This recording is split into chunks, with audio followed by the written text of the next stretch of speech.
Oh, so many. I have people I still haven't texted back. I feel so bad.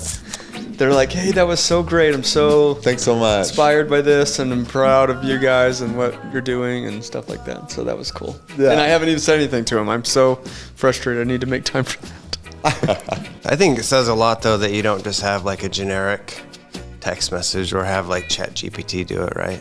I may need to start doing that. Which one's better, never responding or responding so long? It is. I do care to, actually give my own what I want to say instead of it just being, hey, Danny, can you answer all of these? Well, it's the downfall of like really caring about what you do, I guess. Yeah. Right? Yeah. Everybody has a weakness. That's a pretty great weakness. Yeah. Well, I'm sure there's more than that. Thank you. Well, speaking of weaknesses, if it were my only one, yes, that would be awesome. we had Lisa on the show, and Turner. Yeah. She's so good. She mentioned a basketball game that I brought the basketball game. I brought it up. Afterwards, I was teasing Lisa about it. I was teasing you about it too. Afterwards, she was like, she felt so bad. She was like, Matt, can you please just delete it? Like, I don't want it to be in there. Can you please just take it out? As long as there's disclaimers that I never got to shoot the ball because my wife literally would take it, shoot it. She actually did that for you. She did the disclaimer for you. She said, oh my goodness. It's actually Carrie's fault. Carrie never passed the ball to Jason. Yeah. So, and not, anyways, I had to throw the ball in. That's when it was live. Yeah. And Carrie never passed it back. She would go and shoot it, miss most of the time. They'd get the rebound. And then everyone's always scoring on Carrie because I'm guarding my person. It's like, oh my goodness, this is driving me nuts. So to lose to your mother-in-law? That's what just, like, it irks me so bad. It's like, no, I didn't lose in basketball much growing up. Well, she had a big smile on her face. She had a big smile on her face when I brought it up, but then she defended you. Because that's Lisa. And you can tell she has such a big heart because she's like, can we just take it out? Yeah, I know. I don't want to make it. I don't want to make anybody mad. Let's just get along. I'm gonna tell her. MattyP just put out the bloopers from your podcast. It sounds like it's a big hit that you beat me in a basketball game. Oh man. Well, you can do that though because she is your mother-in-law. Yeah. I like to tease her though. We have a good relationship. It's good. All right. Well, mic's up and we're rolling. We can just roll into it. However and it's sound only. Okay. Sound only. I don't have to look good. Good. Yeah, you can just hang out. Just hang out. Put your shorts back Lean on. back. Or take them back off. Nobody's gonna see it. That's a COVID thing. All the Zoom calls. Yeah, just in your shirt. Yeah. Just your shirt. That's all you're wearing. Man, so that was a different time. about COVID time. That's so true. The hard part was when you did get together. It's like, oh, can I give him a hug or do I have to like stand off? It's like, what's socially acceptable for them? I was totally fine, handshakes, hugs, but it's like, I don't know how you feel about it, so and then if you had a mask on, then it's even weirder because you can't read each other as well. Yeah, right. I was in New Jersey, New York. It was crazy. I just felt bad for the businesses, like the local businesses, Yeah. Well, if that taught us one thing, it is that people like to get together. People like to socialize. They like to hang out. And they like to spend time together. And we need that human connection, that interaction. We do. There was a lot of anxiety and depression spikes because of the lack of connecting with other people. And so not connecting just made it harder on a lot of people, their mental mindsets. Speaking of connecting with people, that is something that is one of our capital T truths here. I'm sure the two of you would agree with that. We recently had a really fun event that we're excited to tell you about and kind of follow up on. But before we get into that, we just want to welcome you here to another episode of the HIG Podcast. I'm MattyP, and I'm here with your host, the one and the only Bronson Kaufusi. What up, Bronson? Hey, how are we doing, MattyP? Oh, I'm doing all right. Lots on my list to do these days. Long list. Oh, yeah. Long list. Q4. That's what we do over here. The long list, they keep going. Man, it's nuts. Yeah, lots of work piling up, but it's good. It's good work. Check off two items and add 5. Yeah, pretty much, but that's okay because at the end of Q4, when everybody finally takes a breath of fresh air, that's when our next quarterly reports are happening, and then I get even more busy. The annual investor conference. Yes. We give it color. And then at the end of January, when I'm finally done with my part, then we have the investor conference. And so next summer, I'll probably have a couple of minutes. Which, by the way, the investor conference, we may be pushing to Q2. So maybe you can get a little breather earlier. Spring? A spring breather. Yeah, spring breather. Ooh, that's a hiking breather for you, MattyP. Yes, sir. And we have a third person like always. And you probably recognize who he is. Jason Harris, welcome to the show again. Thank you so much. So glad to be here. I feel like you and I spend so much time in this room together, whether it's me and you and then Matt Denning recording something, or me and you and Bronson, or other people that we work with. And I gotta say, like, I've seen different sides of you in this room than I've seen pretty much anywhere else. It's like the long... What happens in the podcast room I'd stays like in the podcast to take room. that as a compliment, but I worry it's not giving us one. Oh, it absolutely is. And what I mean by that is they're the most human qualities that come out after long days of filming, long days of recording, where, you know, maybe things are a little stressful, where there's a lot on our list, a lot to film, and then there's just a slight moment that could be taken in a really funny way, that gets taken in a funny way, and then all of a sudden, you, Matt Denning, and I are laughing for 10 or 15 minutes. Stress reliever. Yep. Yes. It's either laugh or cry sometimes, MattyP. Well, whatever it is, it does all stay in the podcast room here. So welcome to the show again here in your beautiful building, the Harris Financial Center. We had a great event. Bronson, key us in. This was the event of the year. It was the Harris Investment Group grand opening at our building here, Harris Financial Center, and it was incredible. We had around 140 people here. We had food. We had so many people walking around the building. And to be honest, not a lot of people here in Provo, right? I grew up here in Provo, and not a lot of people had ever seen this and knew that this place existed, right? Isn't that the coolest part? That is the coolest part. Such an awesome space. I hadn't seen it before either. And we were right underneath it. Right? So it's been here. It's an iconic building downtown, but it really wasn't open to the public very frequently. And so due to that, it feels like a fairly new space. And so it's really exciting, you know, to gather everyone and have them, most of them, see it for the first time. So that was really cool. Yeah, it was incredible. We had the mayor come from Provo. I know her. Who's awesome. Yeah. Your mom is so awesome. Yeah, my mom, she's the mayor of Provo. She came and cut the ribbon, said a few words. And then we had a guest speaker. It was awesome. We had Coach Sataki come in and pay us a short visit.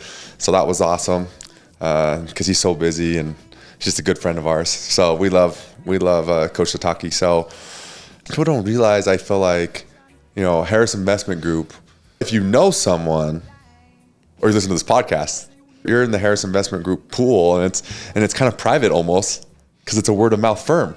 That's how you grew it. And it's all organic, yeah. All organic. That's organic. So crazy. And now we just had a 140-person party here, which is all organic as well, which is really neat. So, Jason, these questions that I'm asking are questions that the producer of our show, Litty, asked people at our grand opening. You know, MattyP came up with this idea, and I think it's awesome. Every question is from people that were walking around here and seeing our space. So the first question I have for you about the grand opening, right? We had so many people here walking around visiting. What was your favorite part of the grand opening? There was a lot of different moments that were special, I think, that were really exciting. All the hard work that the team went in to making sure the space was ready and would be a great outcome for everybody. The community, the networking taking place, Coach Sataki's willingness to share his, you know, life experiences and this team and some of the fun things that the boys are enjoying this year with the success they're having. But I think part of it for me was, it was a little surreal. I mean, those who know my background coming from small town Amarillo, Texas. Amarillo is 200,000 people, but it's like a small town in Texas. I just never thought this would be possible and a reality in my life. And so I'm just so grateful sometimes that, you know, I have such a great team of people, and we've got so many great investor partners and friends in the community that was probably the most exciting thing, is just seeing all of us come together. And, this is still the beginning in a lot of ways to me. I've been doing this for a long time, and it's been a passion of mine since I was a little kid. But really, we're in a place now fundamentally with our processes that I see things growing, a lot from here, from where we're at. So I just can't believe that. I think that was magical and that was exciting. We've got some really cool things that we're working on, and I think that's just really fun. So. Yeah. You mentioned when you were a little kid, was there like a defining moment or experience that led you down this investment path, or real estate path growing up? Was there an initial spark that kind of set the fire in you? I don't think there was one specific moment. I think it's accumulation of multiple moments in my childhood of seeing financial stress in my parents. My parents were hardworking people and good people, good, genuine people who worked hard, loved people, served others, tried to do what's right. Yeah. And yet to see them fail financially, where it was really hard just to make ends meet. Yeah. And my mom constantly took up side jobs just to try to help my dad and vice versa. As a kid, you just see that. And really, your parents are probably the people you love the most in your life growing up. And so I had a special bond with my parents, and with my mom specifically, I just felt like I hurt for her. Yeah. There was times that I'd look for change in the grocery store so that she could have enough. And, there was times I remember using food stamps. There was 2 times that my dad was laid off from his job because he wasn't as high up on the totem pole. And one time is because they relocated. The second time is because the economy was poor. And so and then my dad took out, equity in their home. He had to borrow against his 401k, but all at the wrong times. And so all these things caused a domino effect of financial struggle and trouble for them. Yeah. And so because I have more of this, I'll take on more, I'll work hard, I wanted to help. I think it was just I wanted to have a contribution for good for my family. And so I was motivated at a very early age to do something different. And that's where I started reading books and studying from other people outside of our social network, because everyone in our network struggled financially. Yeah. And one thing I could comment is my parents tried at an early age Amway. And at that time, MLMs were fairly new. Now in Utah, it seems like there's a lot of success or a lot of MLM companies, but that was in the 90s. And so it was a very, very early time. My parents put a lot of money on credit cards to try to attend these conferences about how they could grow their business. And not a lot ended up coming of it. But the one thing that my parents would say that's really almost saved their marriage, partly because they were so young, 18 when they got married, 19 when I was born, and then my sister a year later, is because of the motivational content that they listened to. And my mom would play it in the house. And so Zig Ziglar was constantly playing in our house all the time. And so I'm here listening as a boy. I'm born to win. I'm born to be a champion. That's one of Zig Ziglar's books. And so I heard all these things as a kid, and my mom would reiterate those to us. And she'd build us up to how our potential is infinite, and that we're special, and that we're children of God and deity. And with all of that, I felt confident that just because these are my circumstances today doesn't mean this has to be my forever.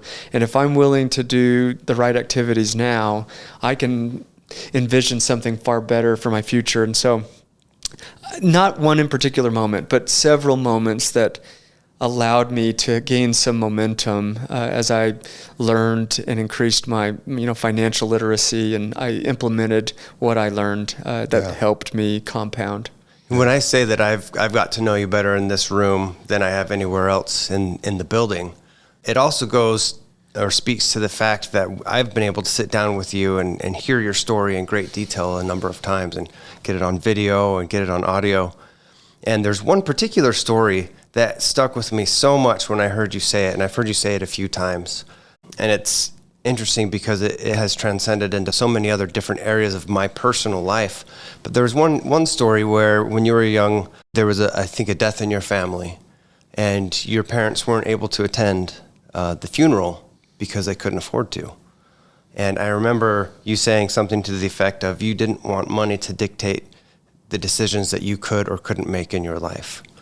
That's powerful. You know, there's so much more to the story. Like anybody who's listening to this right now, like we're just touching on a point here and a point there. But for you to have that experience and to see the importance of that and to use that as motivation to build your financial freedom and to build, you know, eventually what we have here today is amazing. And I know there are so many catalysts and so many points that you've talked about that are all so strong. It's just, it's really cool to, you know that and hear that, and then to be here sitting with you today and to have Bronson asking you these questions, right? Like these questions that people want to know, these questions that people are interested about, and for you to be able to share it with them. Thank you. I mean, isn't that just the saddest thing? I mean, I remember sitting in the kitchen, standing in the kitchen with my mom and dad and my sister, and they're just discussing it. And there's this family friend who they really cared about, but they didn't have the means to miss the work for half a day and the gas money to get there and back.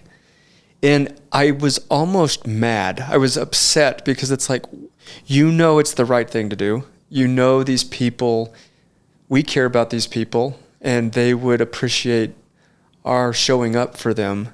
And money is keeping us from doing that. And it's not like I'm mad at my parents, but it's like, why are we in this predicament? Yeah. You work hard, Dad. You work hard, Mom. You're good people, too. You deserve better. I think it just drove me. And I think that's driven me for a long time. I comment to Carrie all the time. Sometimes I don't know what this internal drive is, but I wake up in the morning revved up, ready to go, and I don't know where it comes from, but I know from an early age, seeing that struggle is hard. And when you go through that struggle and you see people you love and care about struggle, that's enough to do hard things. And, you know, I'm willing to do hard things knowing there could be a better outcome if I'm willing to sacrifice now. And so that was really more sacrifice today for a greater tomorrow. And so let's invest in myself. Let's invest in books. Let's invest in knowledge. Let's invest in our network, because what my parents did wasn't able to bring out the desired outcome that they had, despite the good people that they were. And so my desire is to be good people, or a good person like they are, but to try to have money work for me and not have to work for money. Like so often I felt like they had to choose just because there wasn't enough money to help them do what I considered, and I think what they'd consider the right thing is. And can you inject some of that drive into my teenager? Zig Ziglar. I just want him to get to school on time. He just told us. Tony Robbins, yeah. Tony Robbins. Keep it in the background. Yeah, no, I love it. And you know what's interesting too, and I've known Jason now for a little while, right? Yeah, like almost a decade. Crazy. Your skill with real estate is top of the world, right? It's so incredible. I want to go that far. It is. Everyone listening. I sure hope so. That's the goal, but yeah, we've had some good success. Yeah, it's incredible. But what you said earlier was like super important, because we go, and especially me, I go and talk to a lot of different professional athletes, NBA, NFL guys, and I'm talking, you know, we're talking financial wealth planning, building, all these different things. And like the one thing that I can see that really ties into everything that comes first before money is mindset. And so if they have the wrong mindset, they're going to have issues with money. And I think one of the greatest, you know, skills and something that you're really, really good at is that delayed gratification. Because you know if I can delay it and I can just work hard and stay in the tough stuff, good is going to come at the end. And I think that's such a big part of investing in real estate and everything that you do. So, and hearing more of your backstory and the things that you've shared even today, it kind of goes and shows that. I don't know. What are your thoughts on that? Who knew way back then, Bronson, that what I perceived as a weakness would eventually become a strength? And what I mean by that is I really disliked the predicament that unfortunately our family found ourselves in. Mm-hmm. Again, love my parents and my family. That they are good, genuine people. I have a lot of respect for my parents and my family. But from a financial matter, that was a real difficulty of theirs, you know. And so what we went through was a lot of financial struggle. And with that struggle, you know, you learn frugality, you learn what money can do for you and what it can't.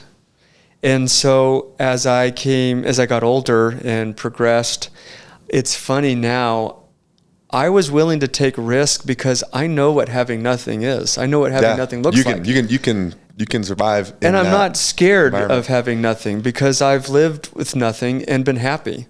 And I can be happy without much. Yeah. And so anyone who knew me knew I was totally fine living on pennies. Yeah. Because I wanted so badly something better for my future. And so sacrificing today for a greater tomorrow really was a big part of how I thought. And so, you know, it's funny, we talk about these athletes sometime, Bronson, like you give me the type of income or checks that these guys could be, you know, getting now, I would have found a way to be a millionaire before I left college. I mean, I just know the way I put my money to work at an early age. Despite having such a little income, you know, I still came to college with $12,000 from my high school Pizza Hut $5.25, an hour job. And so I had the right mindset, like you say, but I never would have known that going through the struggle would have actually helped me, because I feel like knowing what it was like to struggle and knowing how to be frugal and knowing and understanding needs versus wants allowed me, as my income eventually grew, to still live on less and keep more. And so I worked on expanding my means, living on less than I made, and keeping more of what I could, and of what I kept, putting it to work and making it work as hard as it possibly could for me. And so it's in that really became a strength of mine that it probably drove me in the beginning. Yeah. But today I look at it and say, man, a lot of who I am and why I'm the way I am is because of those struggles and those hard years that's made me want to invest. It's made me want to learn about different investing strategies, diversification, real estate. I was a wealth advisor at Edward Jones, financial advisor. And so I've had these interests in understanding money and what others have done to be successful with money, because in my network, growing up, I didn't know anyone that had $5,000. I remember starting as a financial advisor at Edward Jones thinking, I don't know a single person who has $5,000. How am I going to raise money? The only people with money has got to be someone that has a 401k that have worked 40 years. So let's go knock the older neighborhoods where the retirees are, because that's the only one that should have any money. Because coming from where I was, no one did. And so I'm blown away, Bronson, truly. You and I have joked about this before. I'm blown away how much abundance and success is in Utah. And I know a lot of that's happened maybe over the last decade, but it's amazing to me how many great people have been successful, but are also great people and great success. And so it's just not anything that I saw in my hometown, and not that there wasn't anyone successful, and there certainly were a lot of great people, but I just didn't meet and see many at all. And so it's just been incredible coming to Utah and building, Harris Investment Group and my real estate portfolio, but over the years meeting, just really, really great people who are also successful financially. So it's been fun. So incredible. Yeah, and the grand opening, I felt like, was the abundance convergence of everything. It was so cool. So what's in Harris Investment Group's future? Like, what do you see? What's ahead? Are you aiming to expand into that area that comes to mind? I think, Bronson, we're so excited to be in Provo, to be in this building. We have a great team. For me, it's always been the same thing. Let's do a good job for our investor partners. Let's take care of the people we're working with. Let's identify good opportunities, and the rest takes care of itself. I mean, I don't really think we need to be shooting for any particular goal out there. I think if we just focus and do a good job with what we're doing now, in time, that'll take care of itself. So right now it's just, making sure we have the right pieces of our team and we do a good job of executing on the projects that we're working on. No, I agree. If you could describe the best part of Harris Investment Group, what sets it apart? What makes Harris Investment Group special? What makes it special, and why is it MattyP? I'm just kidding. Why is it Bronson Kaufusi? Let's be honest. No. I mean, geez, that's tough. I really think, I do think though, it's the people. We have a great team. I really do mean that. Like I'm okay and I'm good at a particular area, but without the team, I'm just me, and I have limitations on what that could look like. But with Bronson Kaufusi, with MattyP, with Matt Denning, with Jesse, with Kyle, with Lisa, I mean, with all of our team members, we're just so much stronger together, and we have the right key people. I think we have a great culture here. I love coming to work. My wife sometimes, she regularly is like, "Why do you keep working? We don't need to keep working," but I love what I do. I love the people I work with and who I do it with. So these are the people I want to go to war with, and the people I want to go and fight and do a good job. And I find fulfillment and meaning in it. And I feel that our team does too.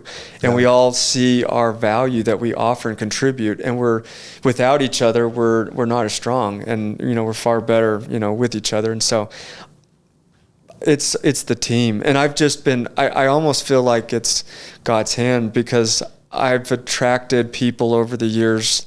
You came to me, Bronson, and I'm the one that's more fortunate for it. I really feel that way. I love working with you. I love working with MattyP. I've just been fortunate to have really great people, and it's only made us better because of that. Our dynamic is really unique here. Like the people that are here that we work with, it's really incredible. I agree. Well, thank you. And I think it's you guys that make it great. And I really mean that. I know I'm a part of this, but I'm grateful to have this team. And it's a big reason why I want to do what I do every day. And it's why my wife laughs that I see myself working for a long time. So it's not work if you love what you do, right? And I love what I do, and so it doesn't feel like work. So it doesn't mean there's not hard days and there's not a lot of stress, because there certainly is. But it's worth it, and that's why we do it. Yeah, no, it's so true. I feel like, I'm coming at this from the NFL team culture, right? Because everyone looks at sports and thinks, man, how did that Super Bowl winning team win? And it's like, oh, the culture, it's culture. The culture is everything. You win and die by your culture. And so, for me, after playing, I was trying to find somewhere that had championship culture. Like, because I know if that company or opportunity has championship culture, I never really feel like it's work, because I get to show up, be my best, and everyone on the team appreciates the different skills and abilities that I bring to the table, and I appreciate everyone else. And there's just this unique culture that takes place, and people bring out the best in each other. That's really unique. Yeah, and I think there's a high level of trust among us too.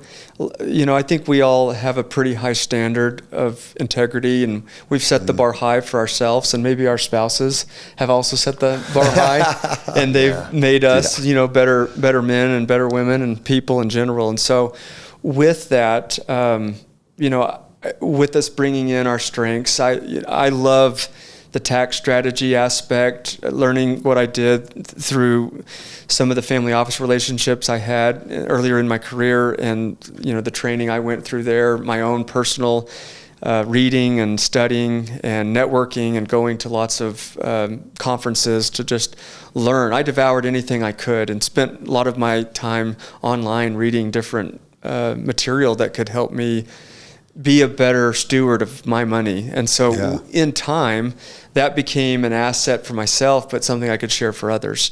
And I loved learning about different investing. Well, Matt's background in the private equity space, and so what he brings to the table is very unique and different than what I do and what I know. And initially, I wanted to find someone that knew what I did, and I had a really hard time finding someone like that. When I found Matt and interviewed him several times, I recognized I didn't need someone that knew what I knew. I could teach and share with Matt and our team what I know, and he can share and teach with me his background and his strength, and it was complementary for each other. And so over time, we've had some really key people who've helped us improve our processes in a way that makes us better communicators to our investor partners, helps us do better due diligence on our properties, helped us to identify ways to squeeze better returns through different tactics that we can use in the value add approach, and cost savings on the turns, and keeping things in-house, making transparency better between our people who are on the ground and work for us. And so there's all those things that can go into, I think, trying to make us just a little bit better for our partners, so that we can achieve the desired outcome that they want, and that they're looking for us to do for them. Yeah. Oh, so good. It's so great. As a side note, it's interesting talking to the individual people who work here, because everybody has their story of how they got here. And it's fun looking at it, because there are dots you can connect. There's moments you can piece together that it's like, I wouldn't have even been looking for a job if this hadn't happened and that hadn't happened. Or I wouldn't have known Jason if I wasn't doing this or doing that. Or I wouldn't have even heard of this company had I not been in this place at this moment. Yeah. It's just kind of cool. Yeah. I love it. This has been so great. There are a few more questions. We'll save them for next time. But the grand opening was incredible, and everything's tied together, just like what MattyP was saying with getting the team here. And I feel like when people come here and they meet our team and they get to know all the people here, it just feels comfortable, and they feel, wow, this is a great team. There's great culture, and they can, there's a lot of trust that comes, and that's the business that we're in, right? It's a trust business. So for anyone out there who hasn't seen the space, we invite you. I mean, it is a fun, awesome place to see, and during the day, the views are just spectacular. Right now, with all the snow-topped mountains, I mean, it's just beautiful, and so majestic even. And so I feel inspired every time I come here and able to look out, see how beautiful the valley is. And so we have more luncheons that we're offering, which I think has been a lot of fun. Yeah. Family office relationships, CPAs, financial and wealth advisors. And so we'll continue to be hosting and doing activities and events. But anyone who hasn't yet seen or couldn't come, I'd love to invite you to come meet our team, see the space, and check out some things that we're doing. I'd love it. Yeah, same. It's incredible. So if you have any questions for us and you want to come see the space, just send us a little email, contact@harrisinvestmentgroup.com, and we'll be sure to help you out there. Any more questions for Jason for next time he comes on, send them to that email as well. Thank you, Jason, for being here. Hey, thanks, guys. Appreciate it having me. Bronson, thank you as always. And a special thank you to the producer of this episode of the HIG Podcast, Lityana Akinaka. Did I say it right? Yep. Until next time. Hope you find your dad. Me too. That should do it. Okay. All right. And I got to get to a parade. Perfect.